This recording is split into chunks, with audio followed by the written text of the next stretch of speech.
We're here with the Honorable Congresswoman Louise Slaughter, the co-chairman of the newly created Congressional High-Speed Rail and Inter-City Passenger Rail Caucus. Congratulations on the announcement today. Thank you. I'm delighted, and the turnout was wonderful. It is so exciting to me to think that we're really on the cusp of something wonderful. And as I mentioned earlier, we've almost forgotten how to think big in the United States. But I do want everybody to know, I'm going to repeat this again till every school child knows it. We spend $8 billion a month on the war.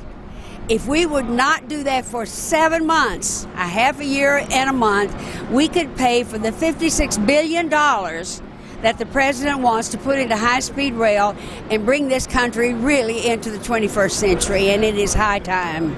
What are some of the goals for this newly created caucus? What we're going to do is, first we've got to get the appropriators and get the money ready. We are going to be organizing all over the United States to get people to go. We've had a setback here in that some Republican governors have decided that we shouldn't spend money on ourselves, but they don't care about the war, and it's very troubling to me. It is part of national security, as far as I'm concerned, that we have strong rail service. We learned that after 9/11. The only way that we had to move was either on the highway or in rail, and the rail was substandard in so many parts of the country. We just can't continue that way. It is an economic development tool. In New York, what I want to do is go from Buffalo to Albany, north to Montreal, west to Toronto, and back down, and we'll have one of the largest economic development centers in the Western Hemisphere. I also can tell you that it's almost impossible for us in upstate New York to go east and west. So to be able to tie our citizens up to Chicago, to Cleveland, to Detroit will really be a joy. We have neglected ourselves for far too long. As I said in my speech, the idea that the only airport that we built from the ground up since 1972 is Stapleton, I think it says a lot about how we just hope for the best with our infrastructure and do very little, either to keep it up, what we've got, or to plan big, to plan new, bring ourselves in with the rest of the world. Tell us the other members that are inaugural members of this exciting caucus, and how did you pull all these people together? We worked very hard to get that done, although people are very excited about it. First, we have Congressman Dick Durbin, who is the majority whip. I'm sorry, Senator Dick Durbin from Illinois. I knew him in the House. You're right. And he's always been a good friend, and he is really going to be enormously helpful to us.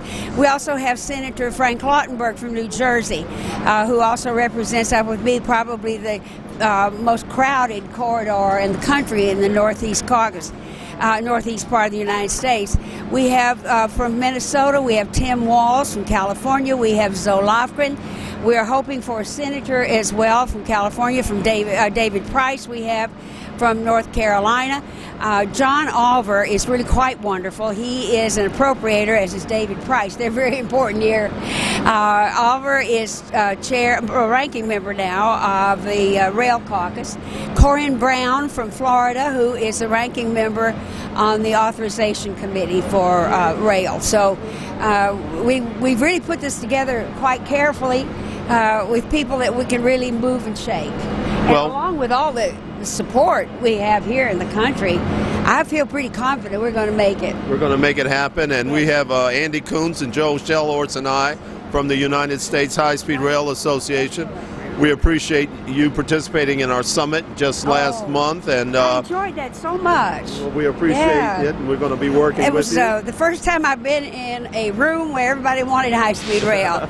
I usually start off defending myself, but with you, I knew I was among friends. Well, we look forward to working with you. How can we help you get the word out and continue to develop public policies to support the development of high-speed rail in America? What we have to do first is get the president's 2012 budget passed. So talk to your members of Congress, your senators, get that done, because we want that $56 billion that he has in there for high-speed rail to bring us into this century.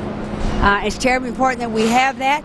But let your people, members of Congress, know, particularly if you've got a Tea Party member, that high-speed rail is okay with you, that you really think we need it, that you would like to be able to know what time you're going to leave and when you're going to get home if you get on the train.